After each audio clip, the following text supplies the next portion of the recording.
Hello friends, welcome to innovative classes. मैं पंचम कुमार आप सभी का फिर से स्वागत करता हूं।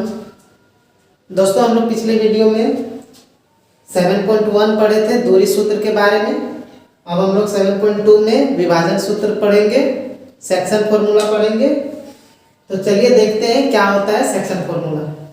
मान लेते हैं एक पॉइंट यहाँ पे ए, एक पॉइंट यहाँ पे है बी।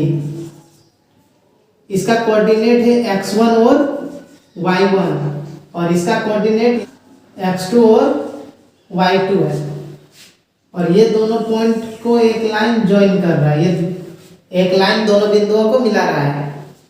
और मान लेते हैं यहाँ एक पॉइंट है कहीं पे P, ठीक है, जो इस रेखा को M1 और M2 अनुपात में विभाजित करता है। तो इस बिंदु P का निर्देशांक क्या होगा? निर्देशांक हम लोग पिछला वीडियो में ही देखे। मान लेते हैं कि इसका निर्देशांक x और y है। तो हम लोग यहाँ पे दिया रहेगा नंबर या निर्देशांक जो है a का दिया रहेगा, b का भी दिया रहेगा और यहाँ अनुपात भी कुछ भी दिया रहेगा। बस x और y हम लोग को निकालना है। तो इसको निकालने के लिए हम लोग कौन सा फॉर्मूला लगाते हैं? विभाजन सूत्र, यानी कि सेक्शन फॉर्मूला। तो सेक्शन फॉर्मूला क्या है? देखिए, विभाजन सूत्र या सेक्शन फॉर्मूला, ये क्या होता है? ये क्या होता है? देखिए, हम लोग को P में x का कोऑर्डिनेट निकालना है। तो x इक्वल टू क्या लिखेंगे? m1 x2 plus m2 x1 bye m1 plus m2।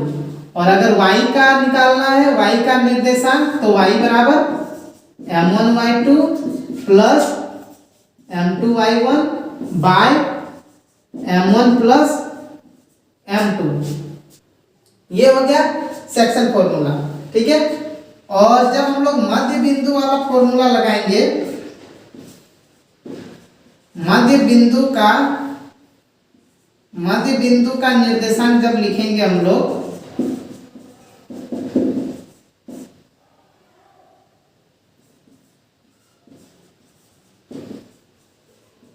Coordinate of mid point,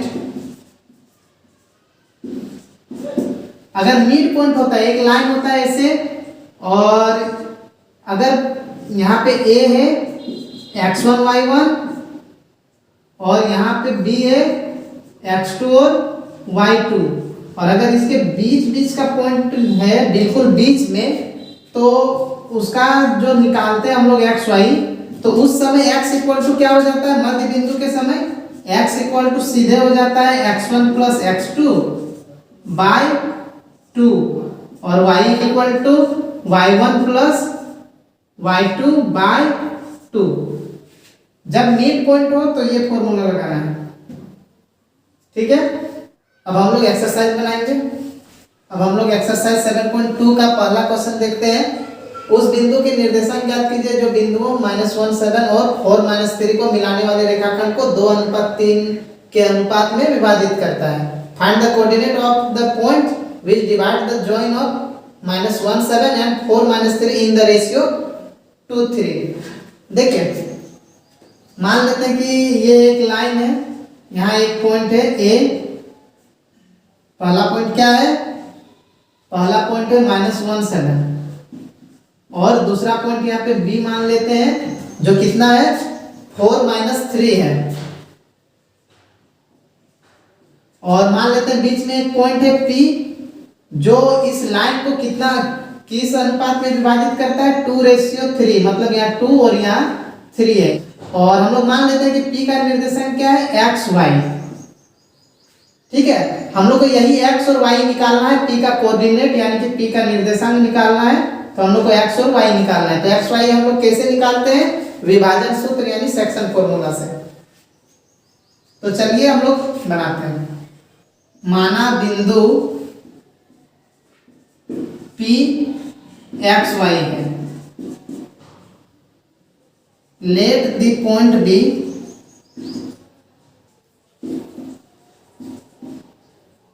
P X Y. हम लोग को पी का कोऑर्डिनेट निकालना है, एक्स और वाई ही निकालना है। तो देखिए एक्स बराबर क्या होता है, m1 x2 plus m2 x1 bye m1 plus m2। और y इक्वल टू क्या होता है, जब m1 होगा तो y2 हो जाएगा, और जब m2 तो y1, और बाय में m1 प्लस m2। अब यहाँ पे देखिए ये जो पहला पॉइंट रहता है x1 और y1 होता है, दूसरा पॉइंट का जो होता है वो x2 और y2 है, और जो यहाँ पे अनुपात है उसको हम लोग पहला को m1 और दूसरा को m2 बोलते हैं। तो देखिए अब यहाँ से सिर्फ उसका मान रखना है, m1 कितना है, m1 2 है, 2 इंटू x2, x2 कितना है वहाँ 4 है, प्लस m2 कितना है 3 गुना x1 कितना है, x1 है -1 बाय में m1 प्लस m2 यानी 2 प्लस 3। y इक्वल टू क्या हो जाएगा, m1 के यहाँ है 2, y2 कितना है -3 प्लस m2 कितना है 3 गुना y1 कितना है 7 बाय m1 प्लस m2 मतलब 2 प्लस 3।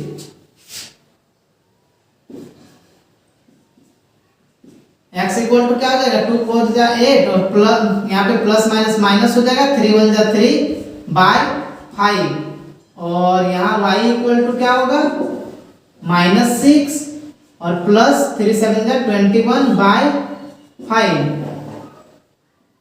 x इक्वल टू हो गया 5 बाय 5, और यहाँ पे y इक्वल टू हो गया 15 बाय 5। 5 से 1 बार में 5 हो जाएगा, 5 से यहाँ पे 3 बार में 15, तो x इक्वल टू क्या हो गया 1 और y इक्वल टू क्या हो गया 3। ठीक है, अब यहाँ पे सिर्फ थोड़ा सा लिख देंगे हम लोग, इसलिए p के निर्देशांक,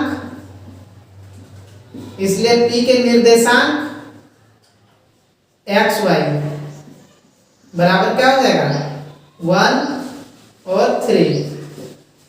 Therefore, coordinates of p x y equal to क्या हो जाएगा 1 और 3। यही हम लोग का आंसर है। अब हम लोग नेक्स्ट क्वेश्चन देखते हैं 2 नंबर का। सेकंड नंबर का क्वेश्चन है, बिंदुओं 4 -1 और -2 -3 को जोड़ने वाले रेखाखंड को समत्रिभाजित करने वाले बिंदुओं के निर्देशांक ज्ञात कीजिए। Find the coordinates of the points of trisection of the line segment 4 -1 and -2 -3। देखिए क्या बोल रहा है कि एक पॉइंट यहाँ पे है जो कितना है 4 -1 है, और एक पॉइंट है यहाँ पे जिसका निर्देशांक कितना है -2 और -3 है। तो बोल रहा है कि और इन दोनों को मिलाने वाला एक रेखाखंड है। मान लेते हैं कि ये पॉइंट ए है, ये पॉइंट बी है। अब बोल रहा है कि इस लाइन को समत्रिभाजित कर रहा है, मतलब 3 बराबर भाग में बांट रहा है। मान लेते हैं कि यहाँ पे एक बिंदु है, एक यहाँ पे बिंदु है, तो ये 3 भाग में विभाजित हो गया। तो इस पॉइंट का निर्देशांक कितना होगा और इस पॉइंट का निर्देशांक कोऑर्डिनेट कितना होगा वो निकालना है। मान लेते हैं कि ये पॉइंट P है, मान लेते हैं ये पॉइंट Q है, तो ये दोनों का निर्देशांक जैसा 1 नंबर में बनाए हम लोग बिल्कुल वैसे ही बनेगा। ये वाला यहाँ पे क्या होगा, देखिए यहाँ पे 3 भाग में अगर हम लोग P के लिए बोलेंगे तो इधर 1 है और इधर 2 है, यहाँ से यहाँ 1 और यहाँ से यहाँ 1 2।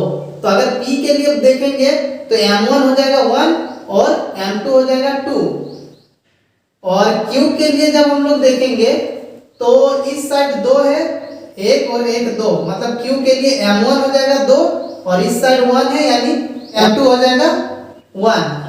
ठीक है, और बाकी ये जो ये x1 होता है और y1 होता है, और यहाँ वाला x2 और y2 होता है।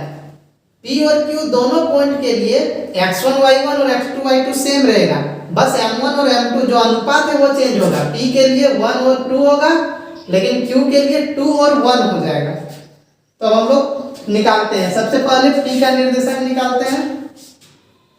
सबसे पहले लिखते हैं बिंदु P के लिए, बिंदु P के लिए for the point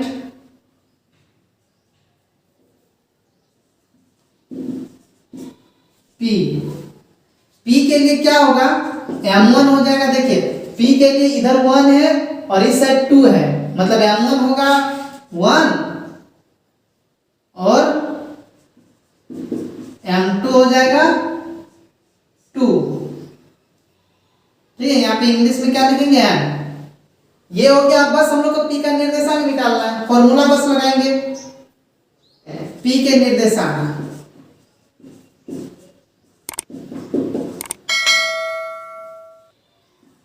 coordinates of P,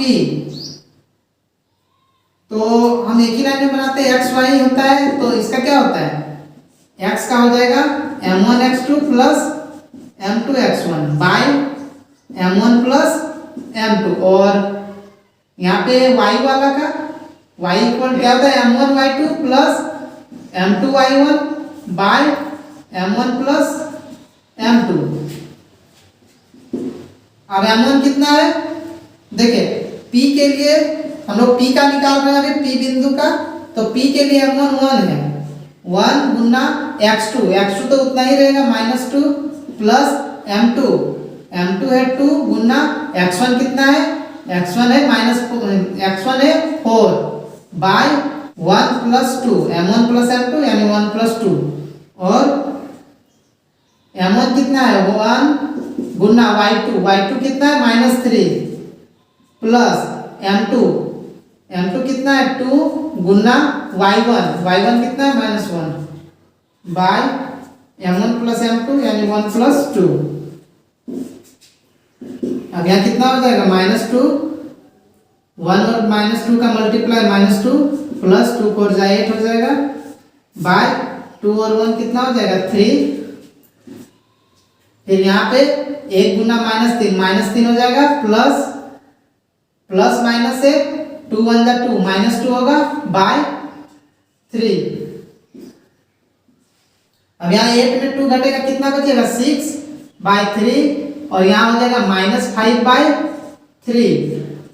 ये 3 से 2 बाहर में कट जाएगा 6, ये नहीं कटेगा, तो क्या हो जाएगा 2 -5 बाय 3। ये हो गया हम लोग का P का निर्देशांक, इसका हम लोग का निकल गया। अब उसी तरह Q का निकालना है, फिर हम लोग लिखेंगे Q के लिए। अब Q का निकालते हैं। अब हम लोग बिंदु Q का कोऑर्डिनेट, Q का निर्देशांक निकालेंगे, तो यहाँ पे क्या हो जाएगा, बिंदु Q के लिए क्या हो जाएगा m1 यहाँ चेंज हो जाएगा, m1 हो जाएगा 2, क्योंकि देखिए Q यहाँ पे है, इस साइड 2 भाग है, इस साइड 1 भाग है, तो इस साइड 2 है तो हम लोग m1 2 लेंगे, और इस साइड 1 है तो 1 लेंगे, मतलब m1 हो गया 2 और m2 हो गया 1 Q के लिए, और m2 को हम लोग कितना लेंगे 1। अब यहाँ पे P के निर्देशांक के जगह हम लोग क्या करेंगे Q के निर्देशांक, यहाँ पे कोऑर्डिनेट्स ऑफ Q।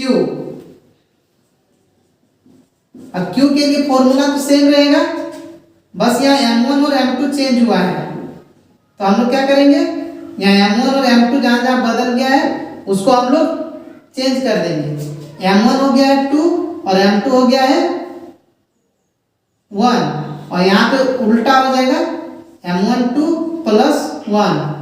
उसी तरह यहाँ पे m1 कितना है 2 और यहाँ m2 है 1, और यहाँ पे m1 प्लस m2 मतलब 2 प्लस 1। अब इसके बाद से इधर चेंज हो जाएगा, +2 और -2 का गुना -4, और यहाँ पे फिर 4 एकम 4 बट्टा 2 1 3 हो जाएगा, फिर यहाँ 2 3 -6 और +1 -1 का गुना -1 हो जाएगा बट्टा 3।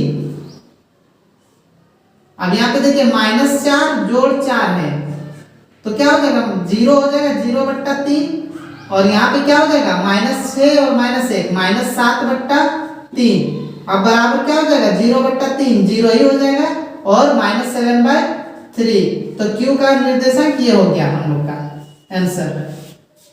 अगर यहाँ नहीं दिख रहा है तो हम यहाँ लिख दे रहे हैं, क्या है नेक्स्ट में 0 और -7/3, ये हम लोग का आंसर है। अगर यहाँ नहीं दिख रहा है तो हम ऊपर लिख दे रहे हैं, ठीक है। अब हम लोग नेक्स्ट क्वेश्चन देखेंगे। देखिए हम लोग सिर्फ इंपॉर्टेंट क्वेश्चन ही पढ़ेंगे, तो अब हम लोग 3 नहीं पढ़ के क्वेश्चन नंबर 4 पढ़ेंगे। क्वेश्चन नंबर 4 में क्या है, बिंदुओं -3 और 10 और 6 -8 को जोड़ने वाले रेखाखंड को बिंदु -1 6 किस अनुपात में विभाजित करेगा।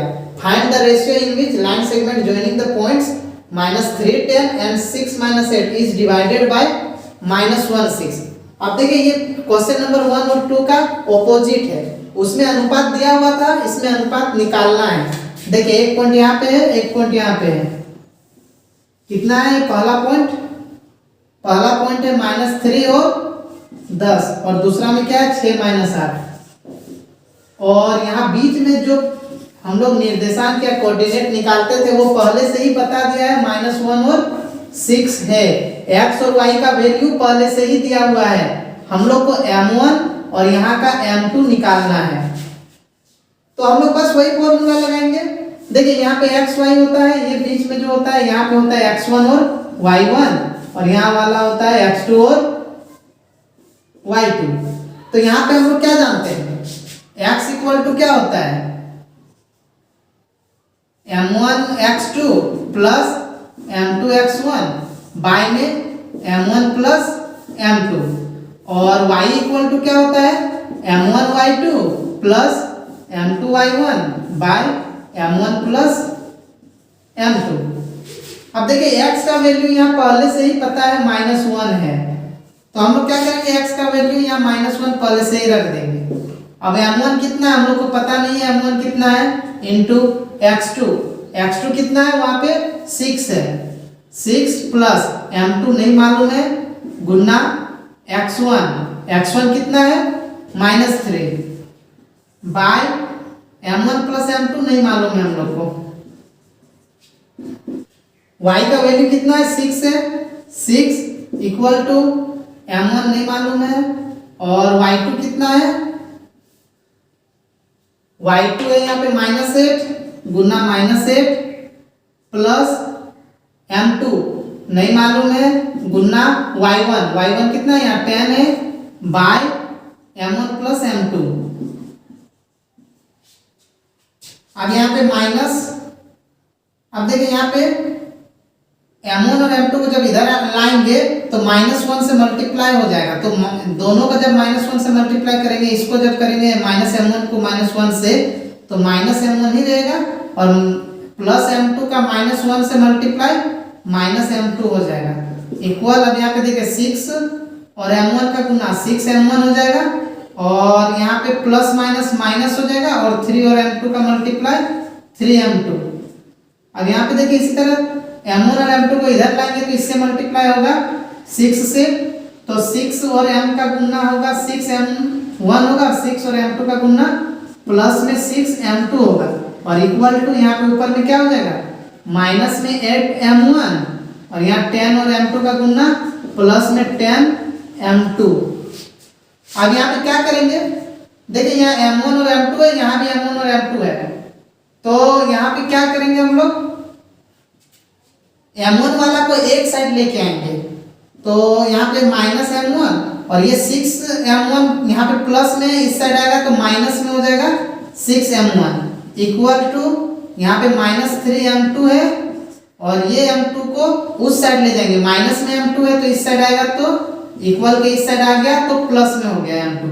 देखिए m1 वाला को एक साइड और m2 को एक साइड कर दिए, उसी तरह यहाँ भी m1 को एक साइड करेंगे, यहाँ पे 6m1 है और ये m1 वाला इस साइड आएगा, माइनस में है तो इस साइड आने पर प्लस में हो जाएगा, और इक्वल टू में 10m2 पहले से है इक्वल के उस साइड, और यहाँ पे प्लस में 6m2 उस साइड जाएगा तो -6m2 हो जाएगा।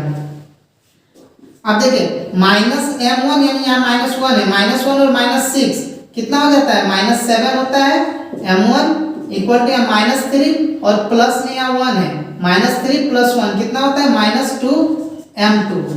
यहाँ पे उस तरह 6 और 8 14m1 हो जाएगा, बराबर में 10 में 6 घटा तो 4m2 हो जाएगा। अब यहाँ पे हम लोग क्या करेंगे, m1, अब देखिए ये m2 को इस साइड लेके आते हैं, मल्टीप्लाई में डिवाइड में आ जाएगा, बाय में m2 इक्वल टू यहाँ -2 पहले से, और ये 7 को इधर ले आएंगे तो बाय में 7 -7 जाएगा। उसी तरह यहाँ पे m1 bye m2 equal to यहाँ पे क्या हो जाएगा, यहाँ 4 पहले से है और ये 14 नीचे चल जाएगा। अब यहाँ माइनस माइनस कट गया और 2/7 हुआ, और यहाँ पे 2 2 जा 4 और 2 7 जा 14। देखिए m1 बाय m2 2/7, यहाँ भी m1 बाय m2, यहाँ भी 2/7 है, यानी हम लोग का रेशियो क्या है, m1 ratio m2, therefore m1 ratio m2 क्या है, 2:7। यही हम लोग को निकालना था, यही हम लोग का आंसर है। देखिए हम लोग सिर्फ x का वैल्यू लेके भी बना सकते थे, या सिर्फ y का वैल्यू लेके भी हम लोग बना सकते थे। अगर दोनों सेम आ रहा है तो हम लोग कंफर्म हो जाएंगे कि ये सही है हम लोग का। अब हम लोग नेक्स्ट क्वेश्चन देखेंगे। देखिए 5 नंबर का क्वेश्चन में क्या बोल रहा है, वह अनुपात ज्ञात कीजिए जिसमें बिंदुओं a 1 -5 और b -4 5 को मिलाने वाला रेखाखंड x अक्ष से विभाजित होता है, और इस विभाजन बिंदु का निर्देशांक भी ज्ञात करना है। Find the ratio in which the line segment joining a 1 -5 and b -4 5 is divided by x axis. Also find the coordinates of the point. देखिए दो पॉइंट है, एक a है जो कितना है 1 और -5 है, और दूसरा पॉइंट कौन है, b है, वो कितना है -4 5 है। अब यहाँ पे बोल रहा है बीच में जो पॉइंट है वो पॉइंट किस लाइन पर है, वो x एक्सिस पर है, यानी कि वो x अक्ष में है, मतलब ये x अक्ष जो x एक्सिस है उस पर। तो हम पिछला वीडियो में ही बताए थे कि जब x एक्सिस में यानी x अक्ष में कोई बिंदु रहता है तो उसमें पहला वाला x और दूसरा वाला 0 रहता है, और जब y अक्ष में कोई बिंदु रहता है तो x वाला 0 और y वाला जो भी जिस पॉइंट पे होता है वो y का वैल्यू होता है। मतलब x अक्ष में y का मान 0 और y अक्ष में x का मान 0 रहता है। तो अभी बोल रहा है यहाँ पे x अक्ष है, तो x अक्ष है तो इसका मतलब क्या होगा, यहाँ जो पॉइंट होगा उसका एक वैल्यू x रहेगा और दूसरा वैल्यू 0, यानी कि x अक्ष में क्या होता है, x और 0 होता है। तो हम लोग ये पॉइंट को P मानेंगे x0। ठीक है, तो चलिए इसको बनाते हैं। देखिए हम लोग सिर्फ यहाँ पे सिर्फ हम लोग y लेके चलेंगे क्योंकि y0 दिया हुआ है। तो हम लोग y इक्वल टू क्या जानते हैं, y इक्वल टू क्या होता है, m1y2 plus m2y1 bye m1 plus m2। ठीक है, अब देखिए y तो पहले से यहाँ पे 0 पता है हम लोग को, 0 इक्वल टू m1 कितना है नहीं पता, हम लोग को m1 निकालना है।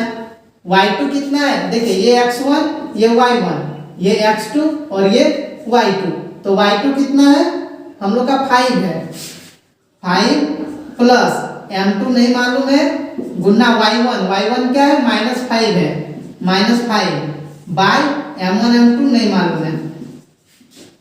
अब देखिए जब ये m1 m2 इधर आके 0 से गुना होगा तो टोटल 0 हो जाएगा, 0 बराबर यहाँ पे क्या हो जाएगा 5m1 और प्लस माइनस माइनस हो जाएगा 5m2।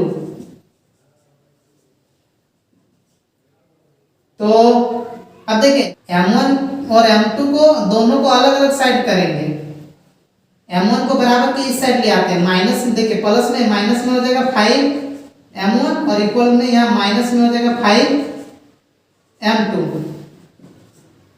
अब देखिए m1, अब ये इसको m1 m2 को नीचे ले आते हैं, m2 हो जाएगा इक्वल टू यहाँ -5 बाय -5, तो ये क्या हो गया 1 और 1, मतलब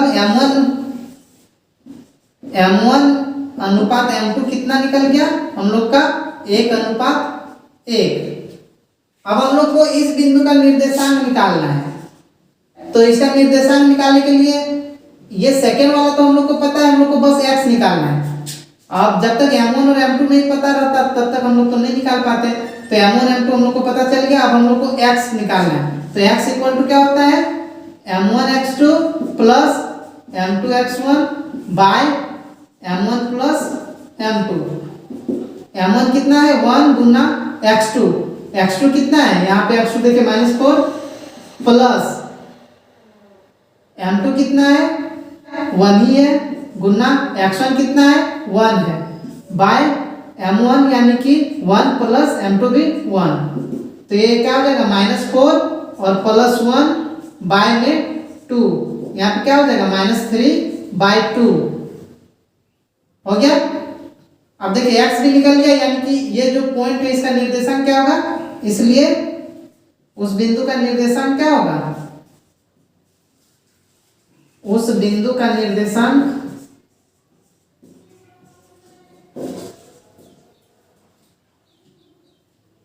क्या हो जाएगा, x क्या निकला है, x निकल गया हम लोग का -3/2, तो -3/2 और 0। इंग्लिश में क्या लिखाएगा, therefore coordinates of the point equal to क्या हो जाएगा -3/2 और 0 हो गया। अब हम लोग नेक्स्ट क्वेश्चन देखेंगे। 6 नंबर का क्वेश्चन है, यदि बिंदु 1 2 4y x 6 और 3 5 इसी क्रम में लेने पर एक समांतर चतुर्भुज के शीर्ष हो तो x और y ज्ञात कीजिए। If 1 2 4y x 6 and 3 5 are the vertices of a parallelogram taken in order, find x and y। देखिए बोल रहा है कि जो 4 पॉइंट दिया हुआ है वो पैरेललोग्राम के शीर्ष वर्टिसेस है यानी कि शीर्ष है, यानी समांतर चतुर्भुज के। मान लेते हैं एक समांतर चतुर्भुज है इस तरह से, एक पैरेललोग्राम है, कहीं भी हम लोग ए बी सी डी मान लेते हैं या इन चारों पॉइंट को हम लोग ए बी सी डी मान लेते हैं। तो ए का कितना है निर्देशांक या कोऑर्डिनेट 1 2 है, बी का क्या है 4y है, सी का क्या है x और 6 है और डी का क्या है 3 और 5 है। तो हम लोग को क्या निकालना है, यहाँ का x और ये y हम लोग को निकालना है। कैसे फाइंड करेंगे, तो देखिए हम लोग जानते हैं समांतर चतुर्भुज या जो पैरेललोग्राम है इसके जो विकर्ण होते हैं यानी कि डायगोनल्स जो होते हैं वो एक दूसरे को बाइसेक्ट करते हैं यानी कि समद्विभाजित करते हैं। इसका मतलब क्या हुआ कि ये जो पॉइंट है जिस जगह इन लोग कटेगा वो मध्य बिंदु होगा, मिड पॉइंट होगा। AC का मिड पॉइंट भी O है और BD का मिड पॉइंट भी O है। तो हम लोग मिड पॉइंट वाला फॉर्मूला लगाएंगे, पहले AC के लिए और फिर BD के लिए, ठीक है। तो देखिए सिंस चूंकि O AC का मध्य बिंदु है,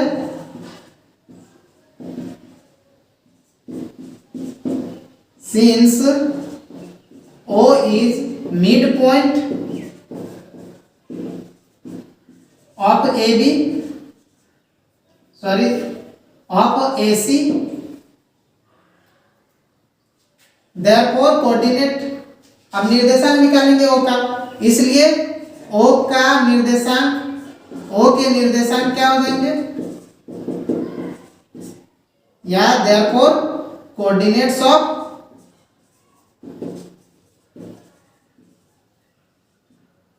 O इक्वल टू क्या होगा, हम लोग जानते हैं एक्स वाई इस तरह से होता है, या हम लोग नहीं भी लिखेंगे, चलिए डायरेक्ट लिखते हैं। O का निर्देशांक क्या होगा, तो मिड पॉइंट में फॉर्मूला क्या बताए थे, मिड पॉइंट में x निकालने के लिए सीधे हम लोग क्या करते हैं x1 प्लस x2 कर देते हैं और y में 2, और y निकालने के लिए क्या करते हैं y1 प्लस y2 लिखते हैं और y में 2। तो वही हम लोग करेंगे, अभी AC के लिए कर रहे हैं। तो देखिए AC के लिए क्या होगा x1 प्लस x2/2 और y1 प्लस y2/2। अब देखिए हम लोग AC के लिए निकाल रहे हैं ना, अभी AC के लिए निकाल रहे हैं A से C के लिए। तो अभी ये वाला x1 है और y1 है और ये x2 और y2 है अभी। तो अब देखिए x1 यानी 1 प्लस x2 यानी x, मतलब 1 प्लस x/2 और कोमा y1 यहाँ है 2 और वहाँ है y2 है 6, मतलब 2 + 6 बाई 2, तो इक्वल टू क्या हो जाएगा, यहाँ पे x + 1 ही रहेगा बाई 2, और 2 और 6 8 हो गया बाई 2, 2 से 4 कट गया, मतलब 4 बाद में 8 कट गया, तो यहाँ क्या बचा x + 1 बाई 2 और 4। ये O का कोऑर्डिनेट हुआ। AC के हिसाब से अगर हम लोग करते हैं मिड पॉइंट, अब ये जो है ये BD का भी मध्य बिंदु है, तो हम लोग BD के तरफ से अगर हम लोग मध्य बिंदु का निर्देशांक निकालते हैं तो क्या होगा, चूंकि O BD का भी मध्य बिंदु है,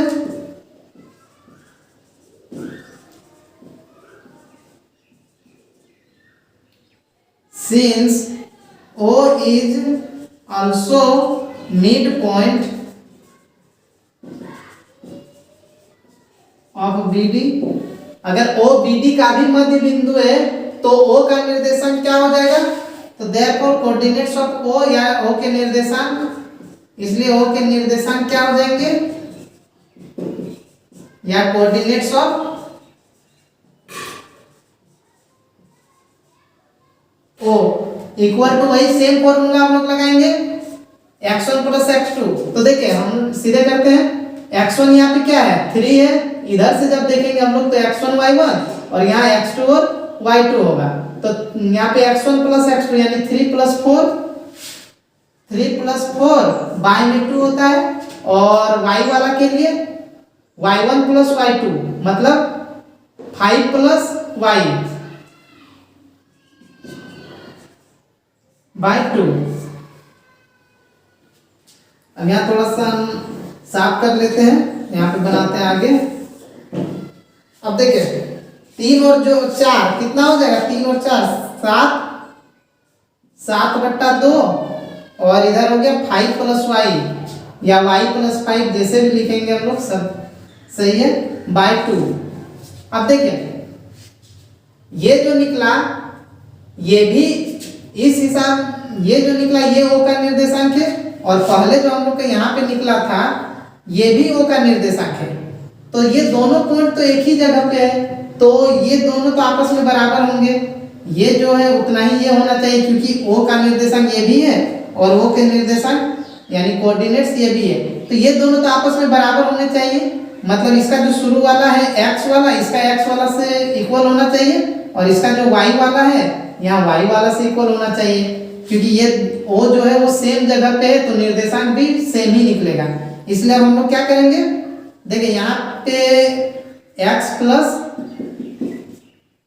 1/2 इक्वल टू क्या करेंगे, यहाँ का x वाला को यहाँ का x का निर्देशांक से बराबर करेंगे, तो यहाँ पे क्या है 7/2, और उसी तरह इधर y वाला में है y + 5/2, वो इक्वल हो जाएगा यहाँ का y यानी कि 4 से।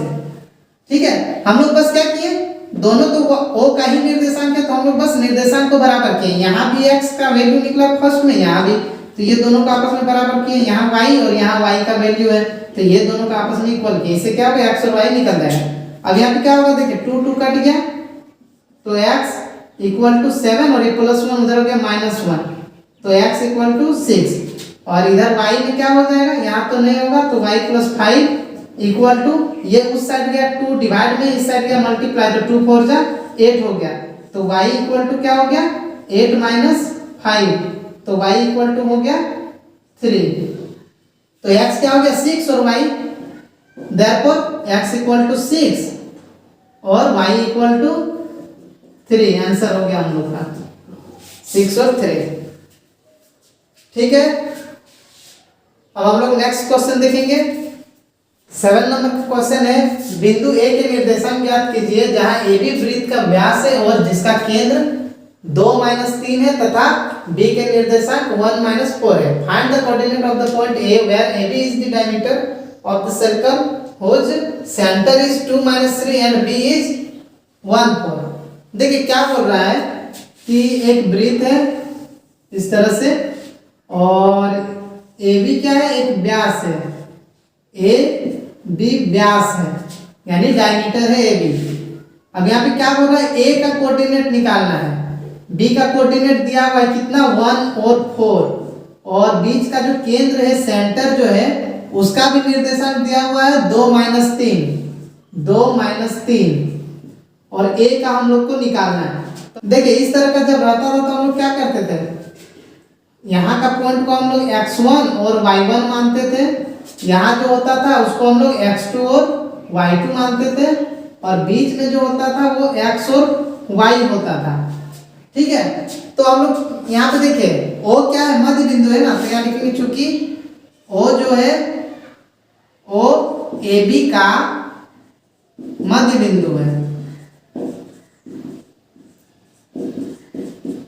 since O is the midpoint of AB। तो अगर मिड पॉइंट है, मध्य बिंदु है, तो हम लोग डायरेक्ट फॉर्मूला लगाएंगे x इक्वल टू क्या होता था, तो इसलिए x इक्वल टू क्या होगा, x1 प्लस x2 होता था बाई 2, और y इक्वल टू में क्या होता था, y1 प्लस y2 बाई 2।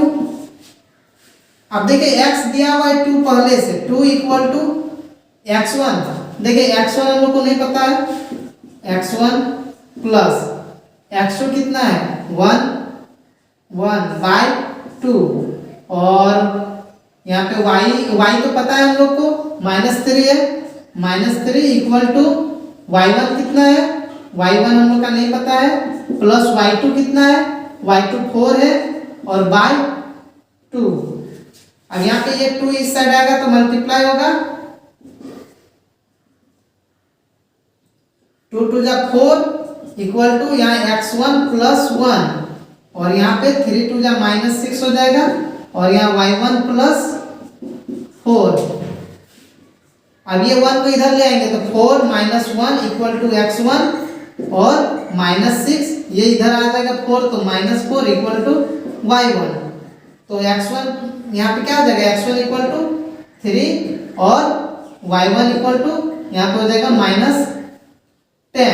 तो x1 और y1 निकल गया, यानी कि हम लोग का a का निर्देशांक कितना है, 3 और -10, यही हम लोग का निर्देशांक होगा।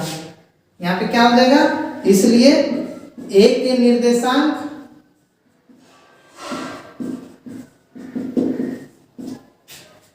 क्या हो जाएंगे, x1 y1 है ना, यानी कि 3 और -10। Therefore coordinates of A x1 और y1 इक्वल टू क्या हो जाएगा, x1 क्या निकला 3 और y1 क्या निकला -10। ये हो गया आंसर। अब हम लोग नेक्स्ट क्वेश्चन देखते हैं। 8 नंबर का क्वेश्चन है, यदि a और b क्रमशः -2 और 2 - 4 हो तो बिंदु P के निर्देशांक ज्ञात कीजिए ताकि AP बराबर 3/7 AB हो और P रेखाखंड AB पर स्थित हो। If A and B are -2 -2 and 2 -4 respectively, find the coordinates of P such that AP equal to 3/7 AB and P lies on the line segment AB। देखिए यहाँ पे क्या बोल रहा है कि यहाँ एक पॉइंट है A जिसका कोऑर्डिनेट कितना है -2 और -2 है, और यहाँ एक पॉइंट है B जिसका कोऑर्डिनेट कितना है 2 और -4 है, और इसको मिलाने वाला एक रेखाखंड है, बीच में कहीं P है। तो हम लोग को P का निर्देशांक यानी x और y निकालना है। तो देखिए यहाँ पे ये x1 y1 होता है, यहाँ x2 और y2 होता है। अब यहाँ पे x और y निकालना है, लेकिन इसके लिए हम लोग को m1 और m2 चाहिए। यहाँ का m1 और यहाँ का m2 हम लोग को चाहिए, अनुपात चाहिए, जो नहीं दिया हुआ है। यहाँ देखिए यहाँ पे क्या दिया हुआ है, AP इक्वल टू 3/7 AB दिया हुआ है। इसका मतलब क्या हुआ कि A से P की AP जो है यहाँ से यहाँ, ये पूरा AB का 7 में से 3 भाग है। मतलब अगर हम लोग इसको 7 भाग किए हैं A से B को, तो इधर 3 भाग है, तो इधर कितना भाग रहेगा, इधर 4 भाग रहेगा, तभी जाके 7 भाग होगा ना। यानी अगर A से P 3 है तो P से B कितना होगा, 4 होगा। तो हम लोग का m1 और m2 क्या हो गया, 3 और 4 निकल गया। बस अब हम लोग को कुछ नहीं करना है, x का वैल्यू और y का निकालना है। तो हम लोग जो विभाजन सूत्र में हम लोग पढ़े x बराबर m1x2 plus m2x1 by 2 by m1 plus m2 ये फॉर्मूला, और y बराबर m1y2 plus m2y1 by m1 plus m2 ये फॉर्मूला सिर्फ लगा देना है, x और y निकल जाएगा, वही p का निर्देशांक हम लोग का निकल जाएगा, जैसा हम लोग फर्स्ट नंबर का क्वेश्चन बनाए थे बिल्कुल वैसे ही है। तो चलिए इसको आप लोग बना लीजिएगा, हम नेक्स्ट क्वेश्चन बताते हैं। 9 नंबर का क्वेश्चन है, बिंदुओं a-2 2 और b 2 8 को जोड़ने वाले रेखाखंड AB को 4 बराबर भागों में विभाजित करने वाले बिंदुओं के निर्देशांक ज्ञात कीजिए। Find the coordinates of the point which divide the line segment joining a-2 2 and b 2 8। तो देखिए यहाँ पे जो हम लोग 2 नंबर का क्वेश्चन बनाए थे बिल्कुल वैसे ही है। यहाँ पे बोल रहा है कि एक पॉइंट A है जो कितना है -2 और 2 है, और एक पॉइंट B है जो कितना है 2 और 8 है। तो यहाँ पे बोल रहा है कि ये दोनों पॉइंट को जोड़ने वाला जो रेखाखंड AB है लाइन सेगमेंट, इसको 4 बराबर भाग में बांटने वाले पॉइंट्स का कोऑर्डिनेट निकालना है। मतलब 1 2 3 4 भाग में बांट दिया। अब ये सब का पॉइंट का कोऑर्डिनेट निकालना है, यहाँ का निर्देशांक क्या होगा वो निकालना है। तो हम लोग एक को P मानेंगे, एक को Q मान लेते हैं, एक को R मान लेते हैं, ठीक है। तो पहले P का निर्देशांक निकालना है। हम लोग को पता है यहाँ x1 y1 होता है, यहाँ x2 और y2 होता है। पहला वाला को x1 y1 लेते हैं, दूसरा वाला को x2 y2 लेते हैं। अब यहाँ P का निर्देशांक निकालना है, तो उसके लिए हम लोग को अनुपात चाहिए। तो देखिए यहाँ पे देख के ही पता चल रहा है, इधर P के लिए इधर 1 है और इधर 1 2 3 है, तो 3 लेंगे। मतलब इसका m1 P का जब निर्देशांक निकालेंगे x और y, तो m1 को 1 लेंगे और m2 को 3 लेंगे। और जब q का निकालेंगे तो q के लिए क्या होगा, इस साइड भी 2 है, इस साइड भी 2 है, तो इसका 2 और 2 होगा, 2 और 2 होगा, या हम लोग 2 और 2 होगा, या इसका हम लोग काट के 1 और 1 भी बोल सकते हैं, या 2 और 2, दोनों से आंसर सेम आएगा।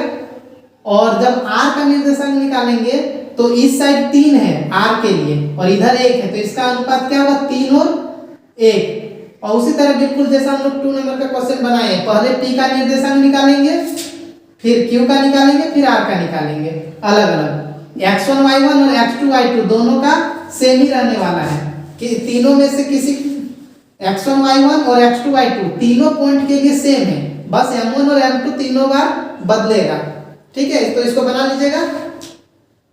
और अब नेक्स्ट क्वेश्चन बनाते हैं। 10 नंबर का क्वेश्चन है, एक समचतुर्भुज का क्षेत्रफल ज्ञात कीजिए जिसके शीर्ष इसी क्रम में 3 0 4 5 -1 4 और -2 -1 है। Find the area of rhombus if its vertices are 3 0 4 5 -1 4 and -2 -1 taken in order. क्या करना है हम लोग को, इसमें समचतुर्भुज का क्षेत्रफल निकालना है। समचतुर्भुज कैसा होता है, इस टाइप से होता है जिसका चारों भुजा बराबर हो लेकिन एंगल 90 डिग्री नहीं होता है, ये होता है समचतुर्भुज। समचतुर्भुज का क्षेत्रफल हम लोग क्या जानते हैं, समचतुर्भुज का क्षेत्रफल क्या होता है 1/2 d1 × d2, ये होता है समचतुर्भुज का क्षेत्रफल, यानी एरिया ऑफ रोम्बस। क्या होता है 1/2 d1 × d2। d1 और d2 क्या है, डायगोनल है, यानी कि विकर्ण है, इस कोना से इस कोना, ये d1 है, एक को किसी को भी d1 बोलेंगे और इसको d2 बोलेंगे। मतलब हम लोग को ये दूरी और ये दूरी चाहिए। अब यहाँ पे देखिए सब तो दिया हुआ है, मान लेते हैं यहाँ a है, यहाँ b है, यहाँ c है, यहाँ d है। a कितना है 3 0, b कितना है 4 5, c कितना है -1 और 4, और d कितना है, d है -2 और -1। तो हम लोग यहाँ पे कुछ नहीं करना है, हम लोग को बस क्या करना है, एक बार AC का डिस्टेंस दूरी निकालना है। क्या करना है, दूरी निकालना है AC का। मतलब पहले हम लोग AC जो हम लोग 7.1 में ही दूरी सूत्र में पढ़ लिए हैं, AC बराबर क्या होता है √अंडर, या दूरी बराबर क्या होता है x2 - x1 का स्क्वायर प्लस y2 - y1 का स्क्वायर। अब देखिए AC निकाल रहे हैं, तो ये x1 और ये y1 और ये हो गया x2 और y2 AC के लिए। तो अब यहाँ पे देखिए x2 माइनस x1 यानी कि -1 -3, देखिए -3 हो गया इसका स्क्वायर प्लस y2 क्या है 4 है, 4 माइनस y1 0। ये दूरी सूत्र का हम पिछला वीडियो में ही डाल दिए हैं, जो नहीं देखे वो देख ले। अब यहाँ पे क्या हो जाएगा -4 उसका स्क्वायर प्लस 4 का स्क्वायर, तो रूट में कितना हो जाएगा 16 जोड़ 16, तो कितना हो जाएगा रूट 32। अब इसको जब हम लोग तोड़ेंगे तो कितना होगा 4√2, ये हो गया AC। एक विकर्ण हम लोग का मिल गया AC। अब हम लोग को BD निकालना है, तो BD बराबर क्या हो जाएगा, BD के लिए भी वही दूरी सूत्र यानी डिस्टेंस फॉर्मूला ही लगेगा, x2 माइनस x1 का whole square plus y2 minus y1 का होल स्क्वायर। x2 कितना है, अब देखिए अब इधर से कर रहे हैं तो इधर मान लेते हैं ये x1 है y1 है और ये x2 और y2 है, मतलब BD के लिए। तब देखिए 4 माइनस 2 मतलब 4 माइनस, और x1 की जगह माइनस में है तो माइनस माइनस प्लस 2 हो जाएगा उसका स्क्वायर प्लस y2 कितना है 5 है और माइनस, और फिर यहाँ पे y1 माइनस में है यानी कि फिर से प्लस हो जाएगा 1 और इसका स्क्वायर, तो क्या हो जाएगा रूट अंडर 4 और 2 6 का स्क्वायर प्लस 5 और 1 6 का स्क्वायर, तो कितना हो जाएगा 36 प्लस 36, तो कितना हो जाएगा इक्वल टू √72 यानी 6√2 निकलेगा।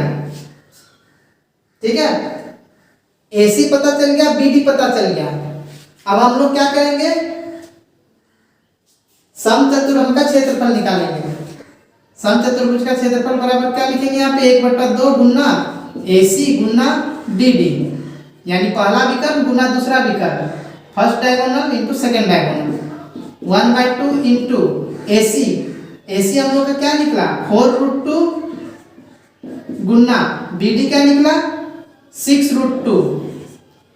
यहाँ पे 2 से 1 4 कट गया, अब यहाँ पे क्या हो जाएगा 2 6 12 और √2 और √2 का जब हम लोग मल्टीप्लाई करेंगे तो सिर्फ 2 हो जाएगा, तो क्या हो जाएगा 24। अब एरिया है तो क्या लिखेंगे हम लोग स्क्वायर यूनिट यानी कि वर्ग मात्रक, ये हम लोग का आंसर। दोस्तों आगे के चैप्टर्स के और भी जितने भी चैप्टर्स हैं उनका वीडियो पाने के लिए हमारे चैनल को लाइक और सब्सक्राइब कर लें।